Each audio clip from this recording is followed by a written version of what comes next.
देवीं सरस्वतीं बालकृष्ण भगवान महाराज की जय। सद्गुरु जोग महाराज की जय। भागवत भगवान की जय।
Krishna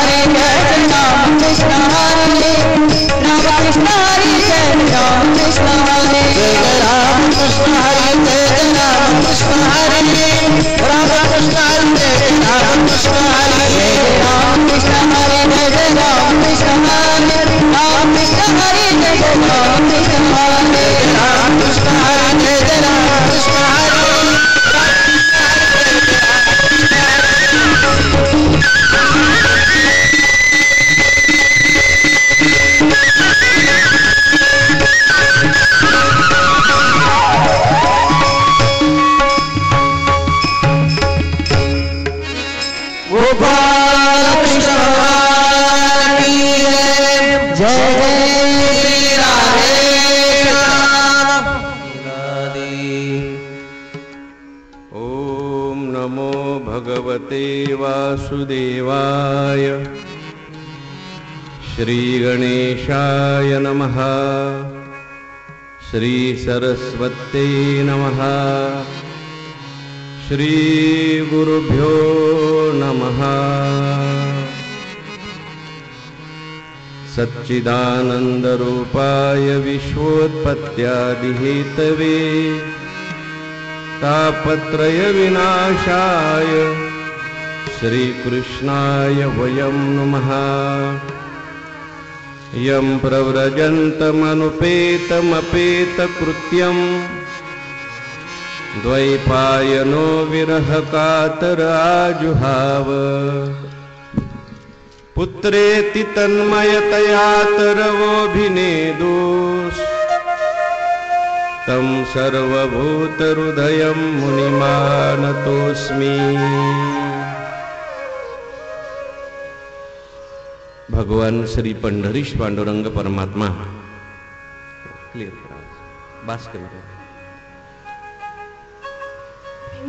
आदिशक्ती जोगाई माता कैवल्य साम्राज्य चक्रवर्ती विश्वमाऊली ज्ञानेश्वर महाराज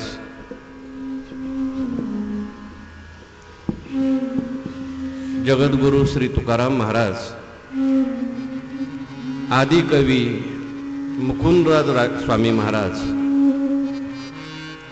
आणि सर्व साधू संतांच्या असीम अपार आणि अपूर्व अशा कृपानुग्रहामुळे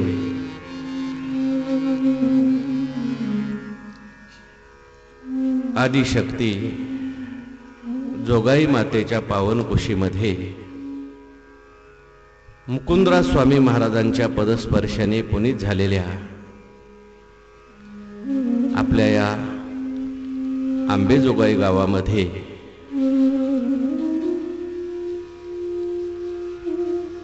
भगवान परमात्म्याची वाङ्मय प्रतिमूर्ती श्रीमद भागवत कथा ज्ञान यज्ञ, त्याचबरोबर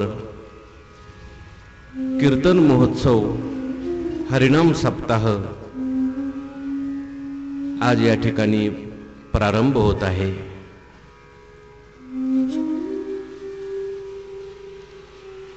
श्रीयुत श्रीराम पाटील व श्री राकेश पाटील धानोरा त्यांचा सर्व परिवार यांच्याद्वारे आंबेजोगाई भजनी मंडळ यांच्या मार्गदर्शनाने आणि आपल्या सर्वांच्या सहकार्याने आज या ठिकाणी ही भगवंताची कथा आपण सुरू करत आहोत। या निमित्ताने पुन्हा एकदा आपल्या सर्वांची भेट दर्शनाचा योग आम्हाला सर्वांना प्राप्त झालेला आहे। एकदा आपण श्रीमद भागवताचं चिंतन कितव्या वर्षी केलं होतं? 2012 मध्ये बरीचशी मंडळी त्यावेळेस श्रवणाकरता असतील। पवार कुटुंबियांच्या वतीने भव्य आणि दिव्य असा श्रीमद भागवत सप्ताह आपण केला होता। सर्वांनी आनंद घेतला होता। तसं पाहायला गेलं तर आंबेजोगाईचं भजनी मंडळ आमच्याबरोबर बऱ्याच भागवतांना उपस्थित असतंच। भजनी मंडळातील सर्वांची भेट होत राहते। नैमिषारण्यामध्ये शुकतालला सुद्धा ही सगळी बरीचशी मंडळी होती। रामेश्वरला सुद्धा गेल्या वर्षी रामकथा बरीचशी मंडळी होती। वृंदावनलाही होती मला वाटतं। काही ठराविक मंडळीच होते। सर्वांच्या करता पुन्हा एकदा या ठिकाणी हा योग पाटील कुटुंबियांनी आणलेला आहे। त्यांची इच्छा होती आपल्या गावी कथा व्हावी, आणि गावी कथा ठरली सुद्धा होती. परंतु बदल झाला कार्यक्रमामध्ये. कदाचित आदिशक्ती जगन्मातेची ही इच्छा असेल, मुकुंदराज स्वामी महाराजांची इच्छा असेल, आणि आपल्या सर्वांचं पुण्य म्हणायला हरकत नाही, आपल्या सर्वांची सेवा म्हणायला हरकत नाही. गावी ठरलेली कथा परंतु या ठिकाणी संपन्न होत आहे. तुमच्या सर्वांच्या सहवासामध्ये श्रीमद भागवत कथेचं चिंतन करण्याचा योग पुन्हा एकदा आम्हाला प्राप्त झालेला आहे. अधिक मी विस्तार न करता, आज थोडासा पहिला दिवस असल्यामुळे उशीर झालेला आहे.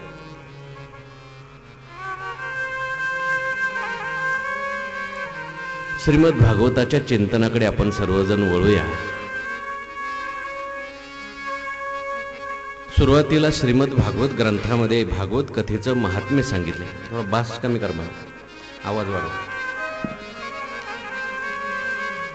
हे भागवत म्हणजे नेमकं काय? हा ग्रंथ कोणी लिहिला, कशा करता लिहिला, हे भागवत श्रवण कोणी करायचं, कसं करायचं, आणि हे भागवत श्रवण जर आम्ही केलं तर आम्हाला याचा लाभ काय, या सगळ्यांची चर्चा सुरुवातीला श्रीमद भागवताच्या महात्म्यामध्ये केलेली आहे. कारण नुसती वस्तू आपल्या जवळ असून चालत नाही, तिचं महात्म्य माहिती असावं लागतं. वस्तू आपल्या जवळ आहे आणि आपल्याला जर तिचं महात्म्य माहिती नसेल तर जवळ असून सुद्धा फायदा होत नाही. अशा कितीतरी वस्तू आपल्या जवळ असतात, पण आपल्याला त्यांचं महात्म्य माहिती नसतं, त्याच्यामुळे आपल्याला त्यांचा लाभ होत नाही. शास्त्रामध्ये असं वचन आलंय, अमंत्रम अक्षरम नास्ति नास्ति मूलम अनौषधम अयोग्यो पुरुषो नास्ति योजकस्तत्र दुर्लभः. अमंत्रम अक्षरम नास्ति म्हणजे असं एकही अक्षर नाही की ज्याच्यामध्ये मंत्र नाही. अ पासून ते ज्ञ पर्यंत जेवढी अक्षर आहेत त्या प्रत्येक अक्षरामध्ये काय आहे? मंत्र आहे. अ मंत्र आहे, आ मंत्र आहे, ई मंत्र आहे, उ मंत्र आहे. पण तो मंत्र कुठे वापरायचा हे आपल्याला अजून माहिती नाही. हे मंत्रशास्त्र जे जाणतात त्यांना माहिती. म्हणजे अक्षर आपल्या जवळ असून चालत नाही, ते कसं वापरायचं हे माहिती पाहिजे. असं एकही झाडाचं मूळ नाही की ज्याच्यामध्ये औषध नाही, पण आपल्याला ते कुठे वापरायचं, कसं वापरायचं माहिती नाही, म्हणून आपल्याला त्यांचा लाभ होत नाही. असा एकही मनुष्य जगामध्ये नाही की ज्याचा काहीच उपयोग नाही, फक्त त्याचा विनियोग आपल्याला करता आला पाहिजे. सांगायचं तात्पर्य एवढंच आहे की वस्तू आपल्या जवळ असून चालत नाही, तिचं महात्म्य कळावं लागतं. म्हणून भागवतामध्ये सुरुवातीला 6 अध्यायामध्ये नुसतंच महात्म्य सांगितले. भागवताचं महत्व काय, कोणी सांगितलं, कोणाला सांगितलं, कधी सांगितलं, ऐकल्यानंतर फळ काय प्राप्त होतं आणि कसं ऐकायचं, एवढाच विचार आज करायचा आहे बरं का. म्हणून भागवताचं महात्म्य या ठिकाणी सांगितलं. भागवत म्हणजे साक्षात भगवंताची वाङ्मय मूर्ती आहे. भगवान परमात्मा निजधामाला गेले, जात असताना भगवंताने आपलं संपूर्ण तेज ज्या ग्रंथामध्ये ठेवलंय त्यापैकी एक ग्रंथ आहे श्रीमद भागवत. व्यास महर्षींनी असं म्हटलंय, तेनेयम वाङ्मयी मूर्ती प्रत्यक्षा वर्तते हरे सेवनात श्रवणात पाठात दर्शनात पापनाशिनी।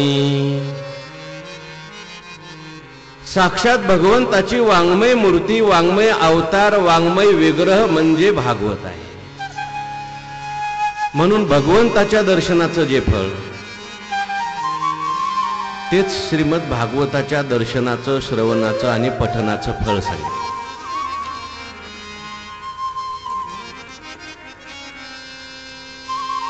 म्हणून भागवताचं खूप महात्म्य सांगितलं। संतांनी सुद्धा भागवताचं महात्म्य सांगितलं। आपल्या जीवनामध्ये आपल्याला आपलं हित कळलं पाहिजे।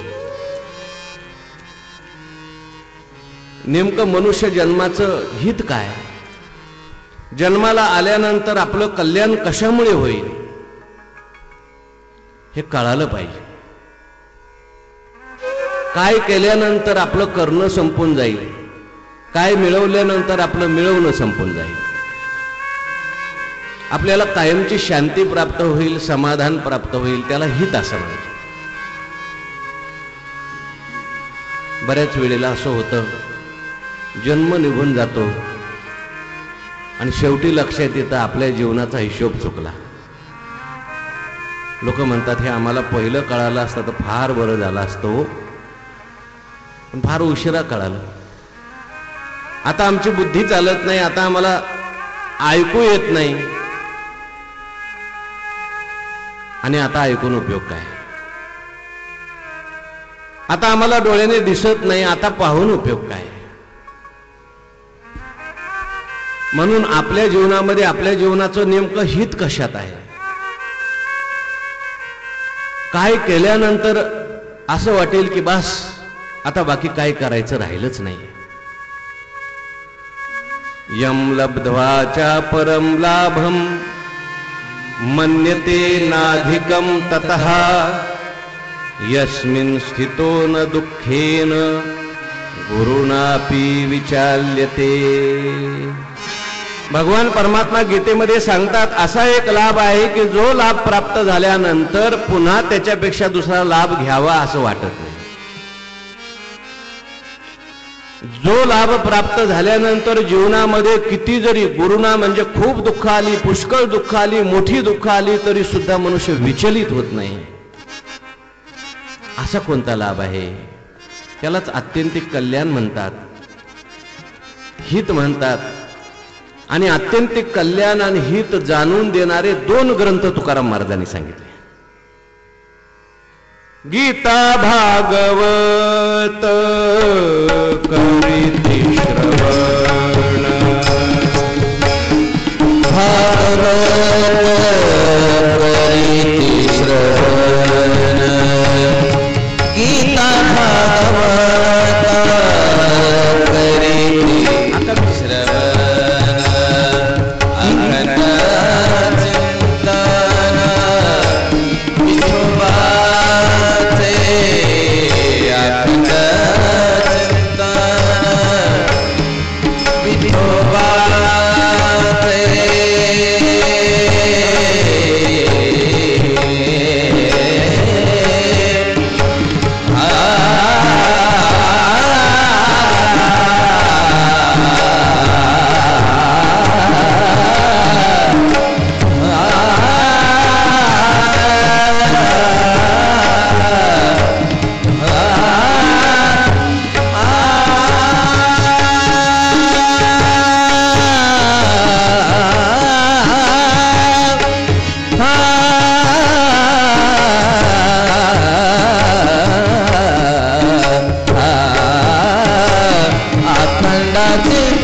आपुलिया हिता जो असे जागता. तुकाराम महाराज म्हणतात, जो आपल्या हिताच्या ठिकाणी जागा आहे. पहिली गोष्ट म्हणजे हित काय हे माणसाला कळालं पाहिजे. बऱ्याच लोकांना हित कळतं पण वळत नाही, म्हणजे ते हिताच्या ठिकाणी जागे नाही. एखाद्याला जर आपण म्हटलं ना, अहो चला भजनाला, चला कीर्तनाला, तो म्हणतो कीर्तन खूप चांगलं असतो, भजन खूप चांगलं आहे, मग येता का आजच्या दिवस? म्हणतो आमच्या नशिबात कुठलं आलंय भजन, आमच्या नशिबात कुठलं आली कथा. याचा अर्थ याला हित कळतंय पण अजून वळत नाही. काही गोष्टी माणसाला समजतात, हे चांगलं आहे, हे वाईट आहे, पण तरी सुद्धा वाईटामध्ये प्रवृत्ती होते, चांगल्यामध्ये प्रवृत्ती होत नाही. याला म्हणायचं कळतं पण अजून वळत नाही. तुकाराम महाराज म्हणतात, ज्याला कळतं आणि कळल्यानंतर वळतं, जो आपल्या हिताच्या ठिकाणी जागा आहे, तो तर धन्य आहेच आहे, पण त्याचे आईवडील धन्य आहे.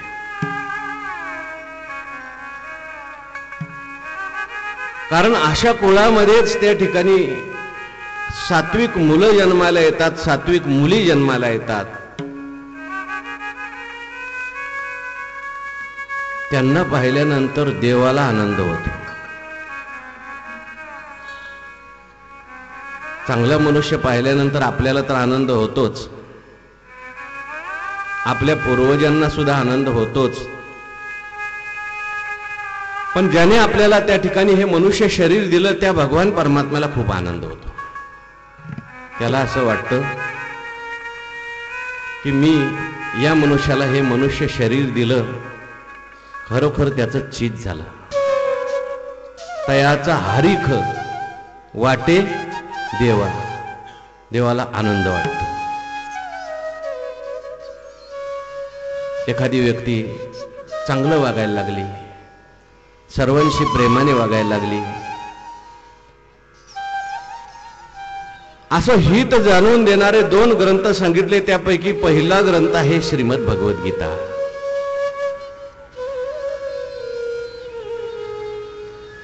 गीतेचं सुद्धा महात्म्य जेवढं सांगावं तेवढं थोडंच आहे. गीता ही साक्षात भगवान परमात्म्याची वाङ्मय मूर्तीच आहे बरं का. गीता जाना हे वाङ्मयी मूर्ती श्री प्रभूची. आणि दुसरा ग्रंथ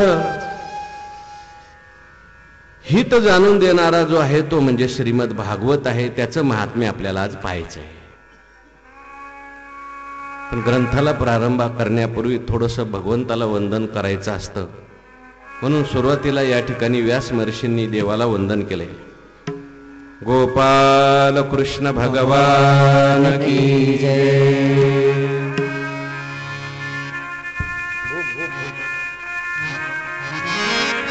सच्चिदानंद रूपाय विश्वोत्पत्त्यादि हेतवे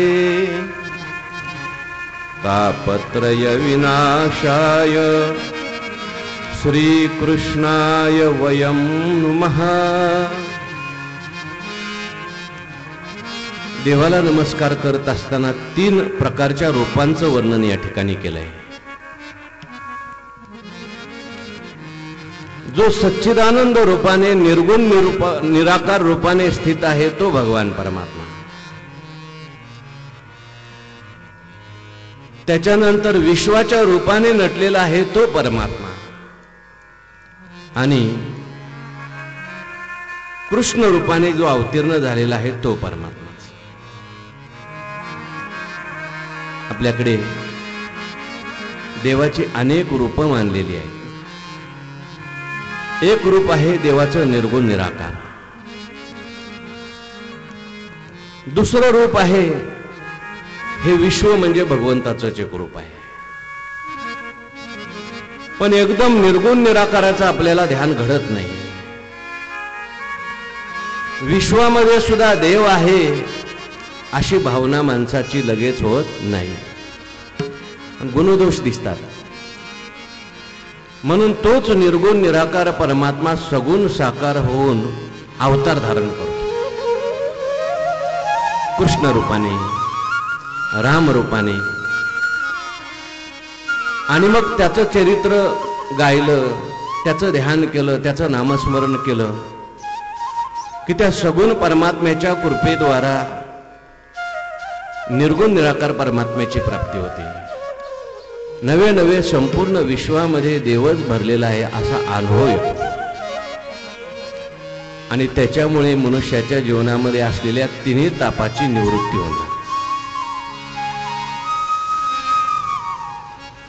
आत्यंतिक निवृत्ती महत्वाची आहे. 3 प्रकारचे ताप दुःख शास्त्रामध्ये सांगितले. आधी भौतिक दुःख, आध्यात्मिक दुःख आणि आधी दैविक दुःख. आध्यात्मिक दुःख म्हणजे शरीराच्या संबंधाने होणारे दुःख. एखादा रोग होणं, आजार होणं. काही लोकांना हा ताप फार जास्त असतो. एक रोग झाला का दुसरा रोग तयार असतो. एक व्याधी संपली की दुसरी व्याधी होती. याला म्हणायचं आध्यात्मिक ताप. शरीराच्या संबंधाने, मनाच्या संबंधाने होणारा ताप. काहींचं शरीर ठणठणीत असतं, शरीराच्या संबंधाने काही तक्रार नाही, पण त्यांना दुसराच ताप असतो. शेजारी असे मिळालेले असतात की रोज सकाळी उठल्यावर भांडणाला सुरुवात करतात. असे लोक भेटतात की जिथं जाईल तिथं काही ना काही मानसिक त्रास होतो, कोणापासून ना कोणापासून त्रास होतो.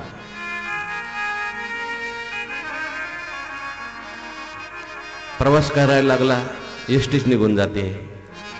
एसटीत बसला, ती बंद पडते. आमच्याबरोबर एक ग्रस्त होते, ते कधीच कार्यक्रमाला वेळेवर यायचे नाही. त्यांना जर विचारलं तुम्ही कार्यक्रम संपल्यावर कसे काय आले, ते म्हटले काय करणार, सकाळी निघालो, निघाल्याबरोबर गाडीच बंद पडली माझी. मग दुसऱ्याची गाडी घेऊन एसटी मध्ये गेलो. ज्या एसटी मध्ये बसलो ती एसटीच ब्रेकडाऊन झाली. दुसरी एसटी पकडली, तिचा ऍक्सिडेंट झाला. मला घडलेलं सांगतो बरं का.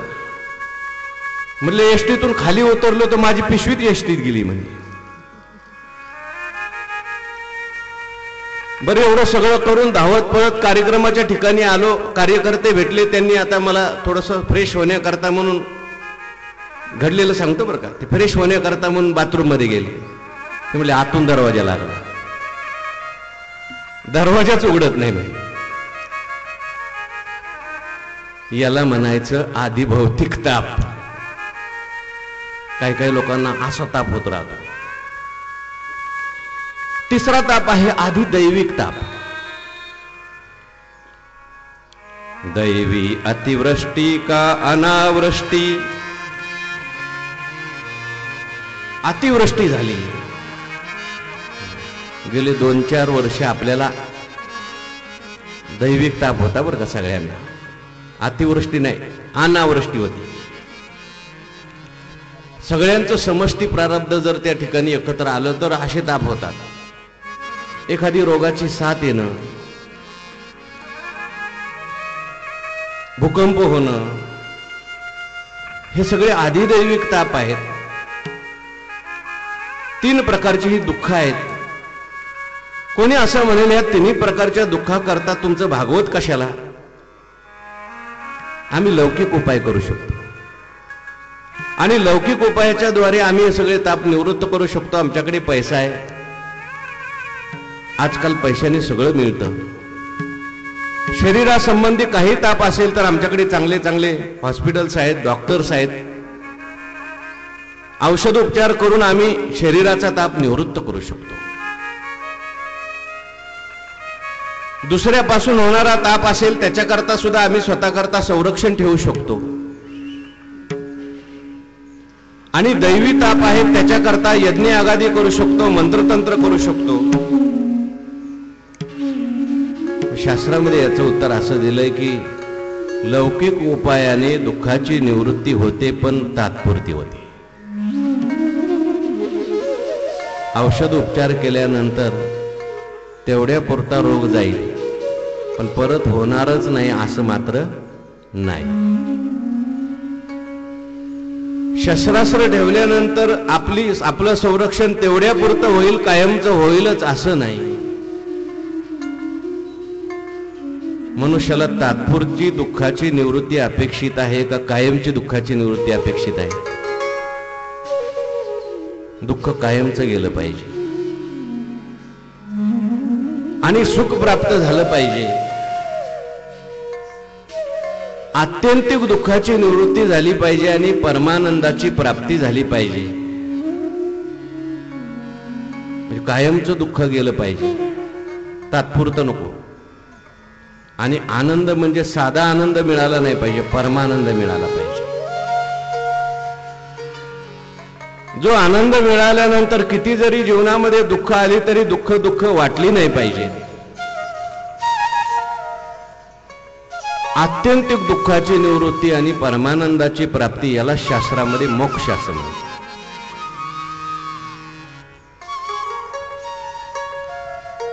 आणि हा मला कशाने प्राप्त होईल? सुलभ रीतीने कसा प्राप्त होईल? आमचं कामधाम व्यवहार व्यापार सांभाळून आम्हाला कसा प्राप्त होईल?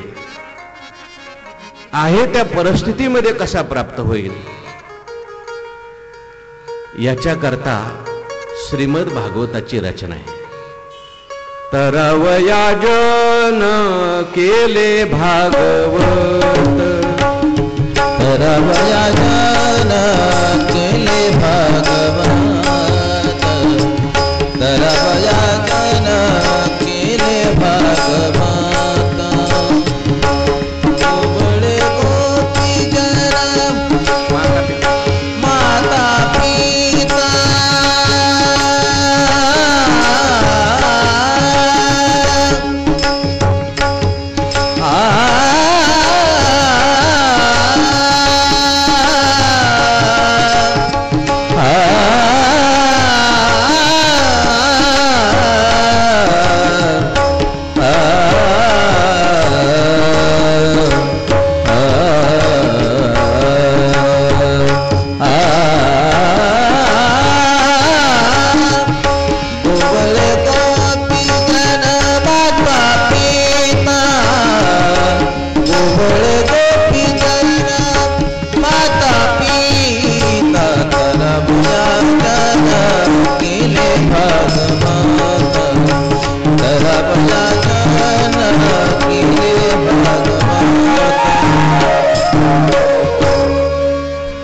सर्वसामान्य लोकांना उद्धरून नेण्याकरता श्रीमद भागवत केलेला आहे. म्हणून पहिल्यांदा श्रीमद भागवतामध्ये सुरुवातीला देवाला नमस्कार केला. यानंतर ज्यांनी हे भागवत सांगितलं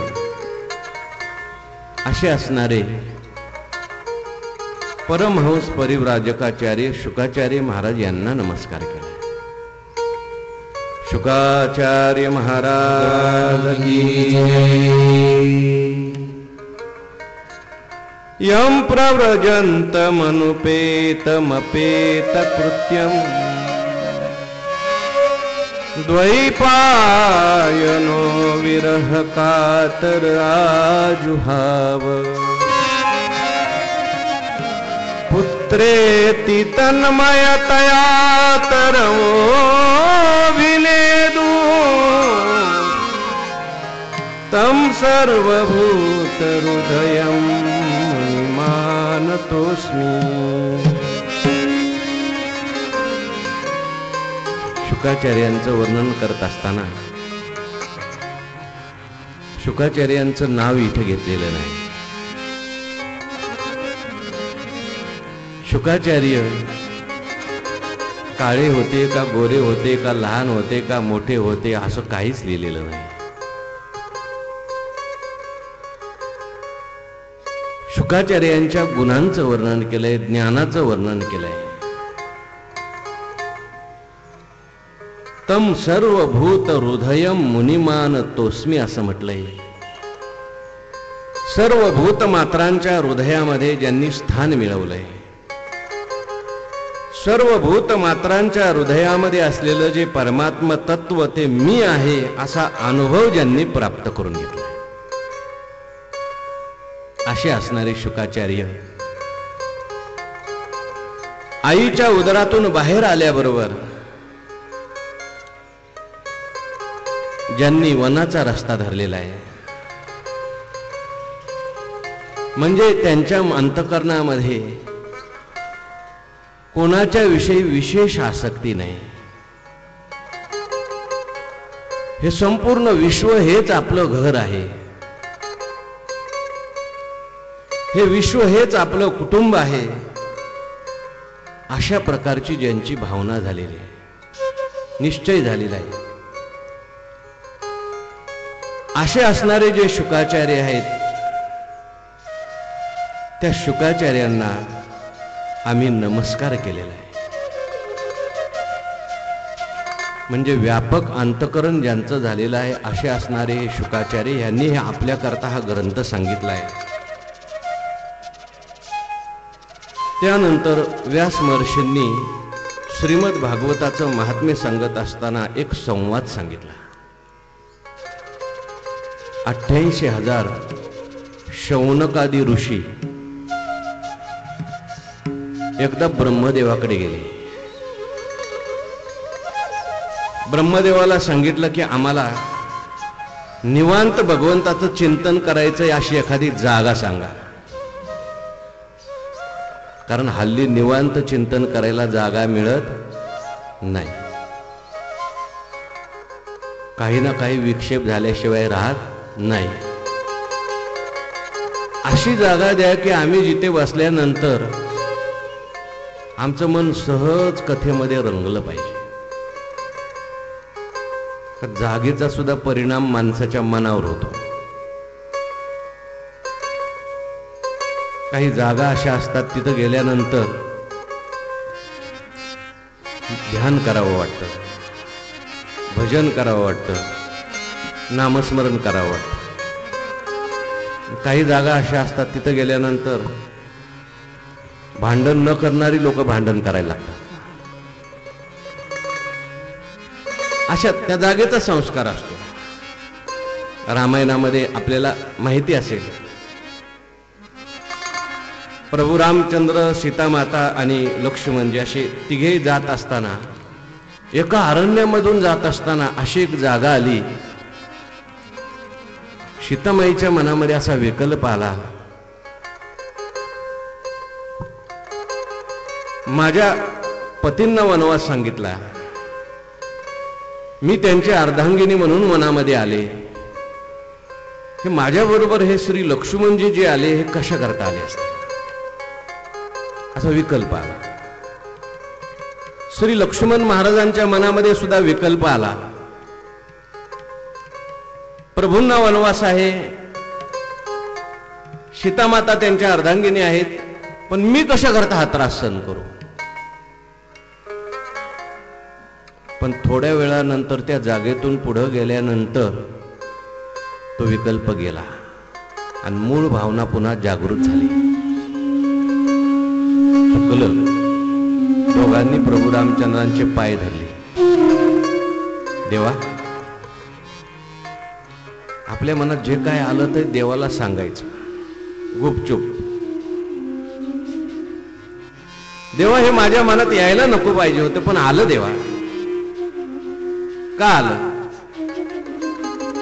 भगवंतांनी सांगितलं, तुमच्या जे मनात आलं त्याचं कारण आपण जी जागा, ज्या जागेतून आलो ती जागा आहे. त्या जागेमध्ये सुंद आणि उपसुंद नावाचे 2 राक्षस मरण पावले. त्या जागेवर त्यांचे संस्कार झाले. म्हणून आपल्या घरामध्ये अशी एखादी जागा आपण ठेवावी की जिथे आपण फक्त ध्यानच करायचं, भजनच करायचं, नामस्मरणच करायचं.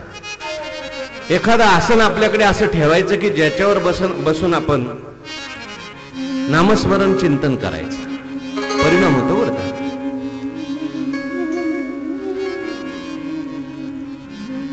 म्हणून आम्हाला अशी एखादी जागा सांगा. ब्रह्मदेवाला ते शौनकादी ऋषी म्हटले की जिथे बसल्यानंतर आम्हाला खूप भगवंताचं चिंतन घडेल. ब्रह्मदेवाने त्यांना एक चक्र दिलं आणि सांगितलं, जा हे चक्र घेऊन, हे चक्र जिथं थांबेल ना त्या ठिकाणी तुम्ही बसा. त्या चक्राच्या मागे मागे सगळे ऋषी गेले. एका अरण्यामध्ये जाऊन ते एका जागेवर ते चक्र थांबलं. त्या चक्राची जी निमी होती, निमी म्हणजे मधला जो असतो भाग त्याला म्हणतात निमी, ती निमी त्या जमिनीमध्ये घुसली आणि म्हणून त्या तीर्थाला नावच प्राप्त झालं नैमिषारण्य. आम्ही 2 वर्षापूर्वी कथा केली, तुम्ही नव्हते मला वाटतं त्या नैमिषारण्याच्या कथेला होते का? हा होते ना तुम्ही. नैमिषारण्याच्या कथेला ही मंडळी होती सगळी. चक्रतीर्थ आहे तिथे. चक्रतीर्थ आहे म्हणजे स्नान करायला गेल्यानंतर ते असं गोल गोल फिरवतं आपल्याला ते चक्रतीर्थ. गोमती नदी आहे. अनेक प्रकारचे ऋषी मुनी त्या ठिकाणी, अनेक पुराणांची रचना झाली. त्या ऋषी मुनींनी अनेक पुराणं ऐकली. म्हणून त्या नैमिषारण्याला तीर्थत्व प्राप्त झालं. हे सगळे नैमिषारण्यामध्ये ऋषी आले आणि चिंतन वाट बघत राहिले. आपल्याला आता भगवंताचं चिंतन करायचंय, पण कोणी सांगणार पाहिजे. तिथे सूत महाराज आले. ते म्हटले, देव पावला, आपली इच्छा देवाने पूर्ण केली. काय सांगू का, आपली तयारी झाली ना की गुरुकडे जावं लागत नाही. जसा आंबा पाडाला आला पोपट येतो, तसं आपण खूप भजन केलं, साधना केली, नामस्मरण केलं, चिंतन ध्यान केलं, भगवान परमात्मा त्या उपदेशाची व्यवस्था करतो. कोणी नाही कोणी येतच. ऐसी कर्म साम्य दशा होय जेत विरेशा, तेथ श्री गुरु अपैसा भेटेची गा. सूत महाराज आल्यानंतर सर्वांनी नमस्कार केला. नैमिषे सूतमासीनमभिवाद्य महामतिं, कथामृत रसास्वाद कुशल शौनको ब्रवीत. नैमिषारण्यामध्ये सूत महाराज आल्यानंतर नमस्कार करून कथेचा आस्वाद घेण्यामध्ये कुशल असणारे जे शौनक ऋषी आहेत त्यांनी त्यांना प्रश्न विचारले. प्रश्न विचारत असताना पहिल्यांदा सूत महाराजांचं वर्णन केलं. तुम्ही अज्ञानरूपी अंधकार दूर करण्याकरता कोटी सूर्यासारखे आहात. कथा तर आम्ही भरपूर ऐकल्या, परंतु कथेचं सार आम्हाला सांगा आणि सांगत असताना आमच्या कानाला गोड वाटेल असं सांगा, ज्याच्यामुळे भक्ती प्राप्त होईल, ज्ञान प्राप्त होईल, वैराग्य प्राप्त होईल आणि आमच्या सर्व दुःखाची निवृत्ती होऊन जाईल. कारण सूत महाराज, तुम्हाला माहिती आहे घोर असं कलियुग आलेलं आहे आणि या कलियुगामध्ये हवा दूषित झाली, पाणी दूषित झालं, अन्न दूषित झालं आणि प्रत्येक माणसाचं मन सुद्धा काय झालंय, दूषित झालंय. जिकडे पाहावं तिकडे भ्रष्टाचार, अनाचार, राग, द्वेष. त्या ठिकाणी आपल्याला कलियुगाचं दिसून येतं. सर्वसामान्य माणसाला कलियुगामध्ये कसं वागावं हे कळत नाही. कलियुगामध्ये सर्वसामान्य माणसाला किंवा चांगल्या माणसाला जास्त त्रास आहे. दुराचार करणारे, अनाचार करणारे त्यांना एवढा त्रास नाही. म्हणून घोर असं कलियुग आलेलं आहे. या कलियुगामध्ये सगळं बिघडलेलं आहे. वेळ मिळत नाही माणसाला. जिकडे तिकडे स्पर्धा झालेली आहे. आणि अशा परिस्थितीमध्ये आम्हाला शांती प्राप्त होईल, समाधान प्राप्त होईल. केवळ श्रवणाच्या द्वारे आम्हाला मोक्ष प्राप्त होईल असं एखादं साधन तुम्ही सांगा.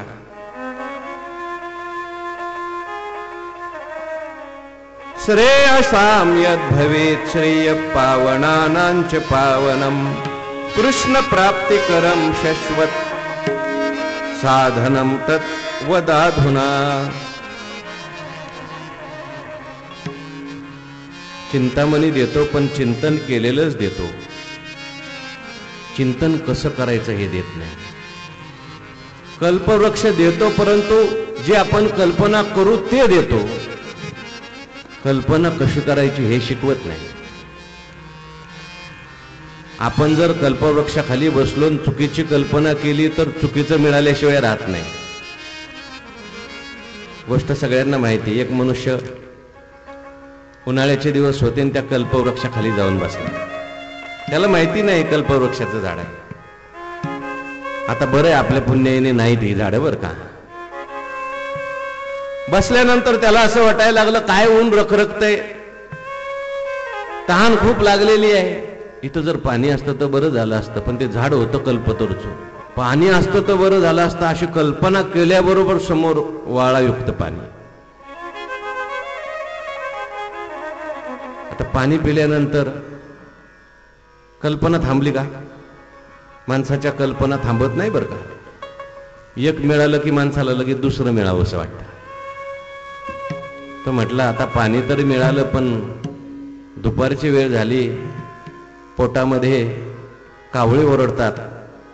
इथं जर भोजनाची व्यवस्था असती तर फार बरं झालं असतं. म्हटल्याबरोबर कल्पवृक्ष असल्यामुळे पंचपक्वान्नाचं ताट आलं. मस्त जेवला. आता जेवल्यानंतर कल्पना थांबायला पाहिजे, नाही थांबत. म्हटलं आता जेवायचं झालं पण पुढचं बिछाना वगैरे असता तर किती चांगली झोप लागली आली असती. म्हटल्याबरोबर लगेच बिछाना आला. आता झोपायला बिछाना मिळाल्यानंतर कल्पना थांबायला पाहिजे का नाही? कल्पना विचित्र आहे. काय कल्पना करायच्या माणसाला जर कळलं नाही तर कल्पनाच माणसाला खाऊन टाकतात. मी महिन्यापूर्वी मुंबईला गेलो होतो. माझ्या एका मित्राच्या घरी संध्याकाळी मुक्कामाला गेलो. आम्ही बरोबर होतो. मुक्काम झाला. संध्याकाळी मित्राने सांगितलं माझ्या आईला तुमच्याशी काहीतरी बोलायचं. तर मित्राची आई म्हणजे माझी आईच. शिकायला आम्ही बरोबर होतो. मी म्हटलं आई सांगा. आईने सांगितलं महाराज सगळं चांगलं आहे. मुलाची कंपनी आहे, लहान मुलाची कंपनी आहे. मुलं सारखं मला फुलात ठेवतात, काही कमी पडू देत नाहीत. मला एक त्रास आहे. काय त्रास आहे तुम्हाला? ते म्हणले माझंच मन मला खातं. माझंच मन मला फार त्रास देतं. पेपरमध्ये जर ऍक्सिडेंटची बातमी वाचली किंवा कोणी मेला अशी बातमी वाचली की मला ताप यायला लागतो. म्हणे आपल्याला सुद्धा मारावं लागेल. तो मित्र म्हणायला लागला आमच्या आईला काहीतरी समजून सांगा. आमची आई समोरच्या मॉलमध्ये आम्हाला भाजी सुद्धा आणायला जाऊ देत नाही. म्हटलं आजी असं का करता हो? एक तर हे दोघं जण ऑफिसला जातात, यांना वेळ नसतो. जवळ भाजीचं दुकान आहे, पटकन आणावी लागते भाजी. यांना ह्या समोरच्या दुकान नाही नाही म्हणे तिथं जाऊ देणार नाही मी. तिथं एक पूर्वी मी असं ऐकलं आल्यावर की तिथं एक मनुष्य मेला होता. पूर्वी मनुष्य मेलेल्याचा नाताचा काही संबंध आहे का? कल्पना हे फार विचित्र आहे. आता त्या माणसाला झोपायला मिळाल्यानंतर त्याने कल्पना सोडून द्यायला पाहिजे, झोपायला पाहिजे निवांत. तो म्हणायला लागला पाणी मागितलं, पाणीचा विचार केला की पाणी आलं. जेवायचा विचार केला की काय आलं? जेवण आलं. झोपायचा विचार केला की काय आलं? बिछाना आला. इथं तर काय भूतबित्त नाही ना म्हटला. कल्पना. असं म्हटल्याबरोबर त्याच्या समोर झालं ना प्रगट. कल्पनेतच होतं ते.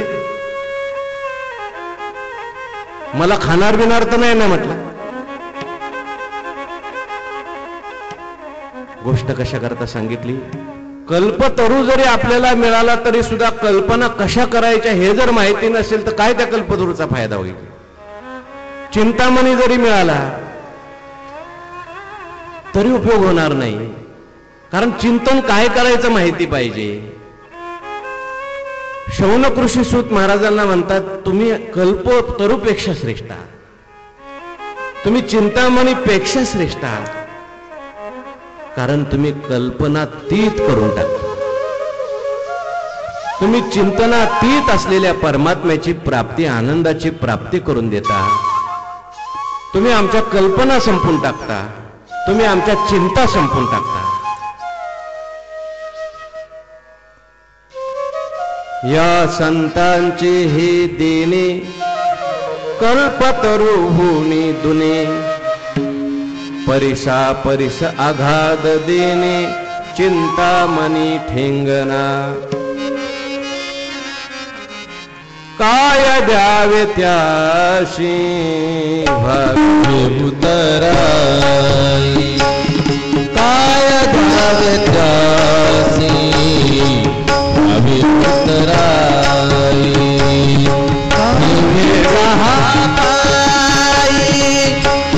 जीव थोडा ठेवता पाय,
सूत महाराजांनी तो शौनक ऋषींचा प्रश्न ऐकला आणि आनंद झाला. सूत महाराज म्हणतात, तुम्ही खूप चांगला प्रश्न विचारला. काल व्याल मुख ग्रास त्राश निर्नाश हेतवे, श्रीमद्भागवतम शास्त्रम कलौकीरेण भाषितम्. एतस्माद् अपरं किंचित् मनःशुद्धेन विद्यते, जन्मान्तरे भवेत् पुण्यं तदा भागवतं लभेत्.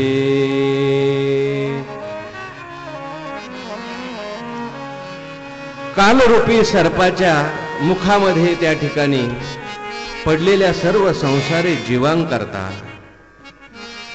सर्वसामान्य जीवाकरता, आज्ञानी संसारी जीवाकरता श्रवणाच्या द्वारे मुक्ती प्राप्त करून देणारं शास्त्र शुकाचार्यांनी निर्माण केलं.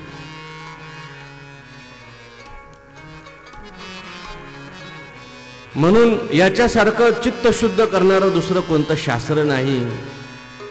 जन्मांतराचं पुण्य त्या ठिकाणी फलीभूत होतं, तेव्हा हे शास्त्र आपल्याला ऐकायला मिळतं. परीक्षिती राजा 7 दिवसामध्ये हे शास्त्र ऐकून, ही कथा ऐकून सर्व भयातून मुक्त झाला होता. मी माझ्या डोळ्याने पाहिलं, असं सूत महाराज म्हणतात. परीक्षितीला कथा सांगण्याकरता शुकाचार्य महाराज बसले. आणि त्याच वेळेस स्वर्गातले सगळे देव अमृताचा कलश घेऊन त्या कथेमध्ये उपस्थित झाले. सगळे देव आल्यानंतर स्वाभाविकपणे सगळ्या लोकांचं लक्ष त्या देवांच्याकडे गेलं आणि शुकाचार्यांचं पण लक्ष त्या देवांच्याकडे गेलं. कथा सुरू असल्यानंतर एखादी व्यक्ती जर चालू कथेमध्ये मागून येऊन पुढे बसली तर सगळ्यांचं लक्ष कोणाकडे जातं? त्यांच्याकडे जातं. खरं जायला नाही पाहिजे, पण आपलं सगळ्यांचं जातं. कोणी काही विक्षेप केला, आवाज काढला की सगळ्यांचं लक्ष कोणाकडे जातं? त्यांच्याकडे जातं. म्हणून उशिरा यायला हरकत नाही, पण आपल्यामुळे कोणाला विक्षेप होणार नाही असं बसलं पाहिजे. देव आल्यानंतर सगळ्यांचं लक्ष देवांच्याकडे गेलं आणि देवांनी पाहिलं. शुकाचार्य आपल्याकडे पाहतात, लगेच देवांनी हात जोडले. अमृताचा कलश हातामध्ये होता. देवांनी नमस्कार केला आणि सांगितलं, महाराज आम्ही स्वर्गातून आलो, आम्ही देव आहोत, आम्ही हे अमृत आणलेलं आहे, काय करायचं याचं? शुकम नत्वा वदन सर्वे स्वकार्य कुशला सुरा कथा सुधाम प्रयच्छस्व गृहीत्वैव सुधामिमाम. म्हटले एक काम करा शुकाचार्य महाराज, आम्ही तुम्हाला विनंती करतो, प्रार्थना करतो, हे स्वर्गातलं अमृत जे आहे ते या परीक्षित राजाला द्या आणि तुम्ही हे जे भागवत रूपी अमृत सांगणार आहेत ना, आता हे तुम्ही आम्हाला द्या. आपण काय करू? आदला बदली करू, एक्सचेंज करू म्हणतो. जसं आजकाल ऑफर असतात ना, एक्सचेंज ऑफर. तुमचा जुना टीव्ही द्या आणि त्याच्या मोबदल्यामध्ये नवीन घेऊन जा. जुनी गाडी द्या आणि नवीन घेऊन जा. आपली जुनी चांगली असते, तिथं इंजिन चांगलं असतं. ते काय करतात, जुन्याचं इंजिन काढून घेतात, नवीन जी देतात त्याचं पॅकिंग चांगलं असतं, मशीन आतली खराब असते. कारण कोणी तोट्यामध्ये व्यवहार करणार नाही, काहीतरी त्याच्यामध्ये त्यांना फायदा असतो. ज्या अर्थी देव म्हणतात की अमृत घ्या आणि आम्हाला हे भागवत रूपी अमृत द्या, त्याच्या अर्थी दोन्हीच सुद्धा तुलना करावी लागेल. परीक्षिती राजाला शुकाचार्याने विचारलं, तुला कोणतं अमृत पाहिजे? स्वर्गातलं अमृत पाहिजे का हे कथारूपी अमृत पाहिजे? परीक्षिती राजाने सांगितलं, स्वर्गातलं अमृत मला नको, मला हे भागवत अमृत पाहिजे. का बरं? तो म्हटला, स्वर्गातलं अमृत पिल्यानंतर मी अमर होईल काही काळापुरता, कायमचा अमर नाही बरं का, मुक्त नाही होणार. अमर अमृत पान करीती शेखी तेही मरोनी जाती, जे कथामृत पान करीती ते नागविती कळी काळा. स्वर्गातलं अमृत पिल्यानंतर रागद्वेष जातीलच असं नाही. स्वर्गामध्ये गेलेले देव सुद्धा दुसऱ्याचं ऐश्वर्य पाहिलं तर त्यांच्या अंतकरणामध्ये द्वेष निर्माण होतो. पुराणामध्ये अशी अनेक उदाहरणं आहेत. इंद्रदेव खाली आले, इंद्रदेवांनी यांना असं केलं, इंद्रदेवांनी त्यांना तसं केलं. म्हणजे स्वर्गातलं अमृत पिल्यानंतर मनुष्य दीर्घजीवी होतो, पण दिव्यजीवी होईल सांगता येत नाही.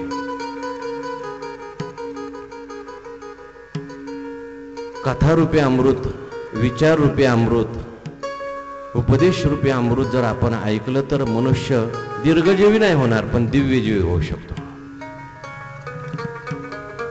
मुक्त होऊ शकतो. ऐकल्याबरोबर मनुष्य विचार जर माणसाला मिळाले तर त्याला समाधान प्राप्त होऊ शकतं. कारण असमाधान जे आहे ते अज्ञानामुळे आहे. ज्ञान माणसाला मिळाल्यानंतर त्याचं सगळं अज्ञान जातं आणि त्याला समाधान शांती प्राप्त होऊ शकते. म्हणून परीक्षिती राजा म्हणतो की मला स्वर्गातलं अमृत नको. त्या गोपींनी सुद्धा कथारूपी अमृताचीच त्या ठिकाणी स्तुती केली. तव कथामृतम् तप्त जीवनम् कविभिरीडितम् कल्मषापहम् श्रवण.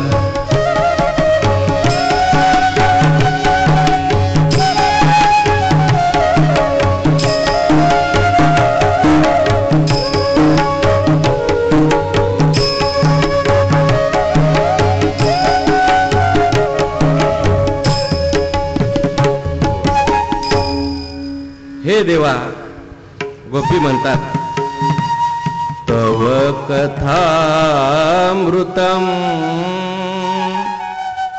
तप्त जीवनम्.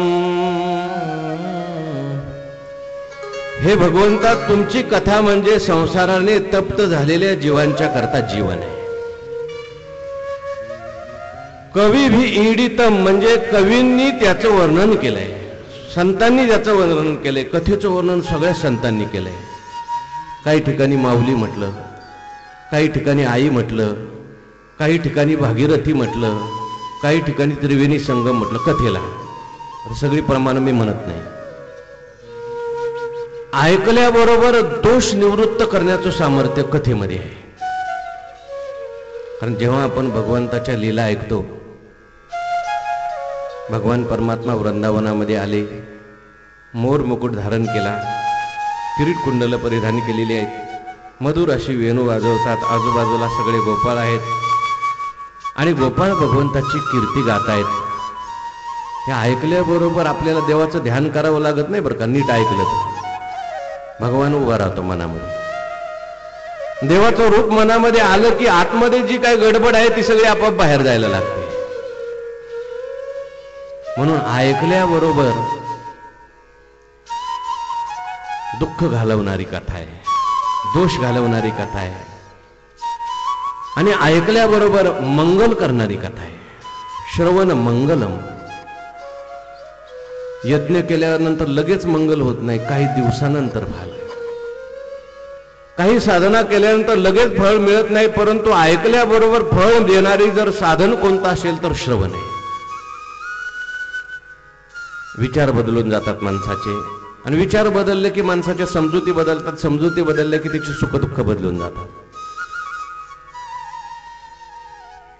म्हणून भगवान परमात्म्याच्या कथेचं वर्णन केलं शुकाचार्यांनी. देवांना ही कथा न देता परीक्षिती राजाला दिली. जे कोणी कथा ऐकतात, ऐकवतात, करतात, करवतात, सहभागी होतात, त्यांच्यासारखे जगामध्ये दाते कोणी दुसरे नाही. दाता तोची एक जाणा, दाता तोची एक जाणा, दाता तोची एक जाणा. नारायणा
7 दिवसामध्ये परीक्षिती राजा मुक्त झाला, निर्भय झाला. आपणही जर 7 दिवस परीक्षितीसारखं ऐकलं तर आपल्यालाही निर्भय करणारी ही कथा आहे.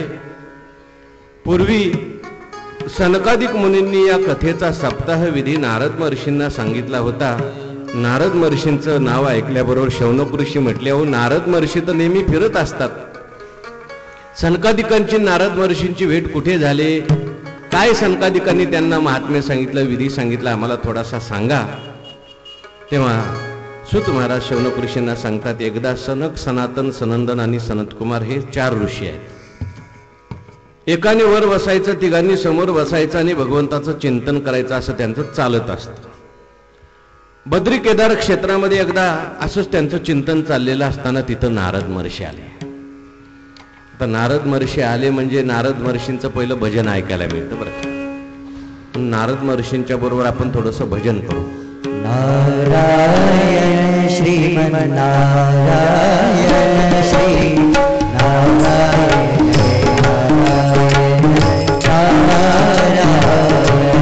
बोला सर्व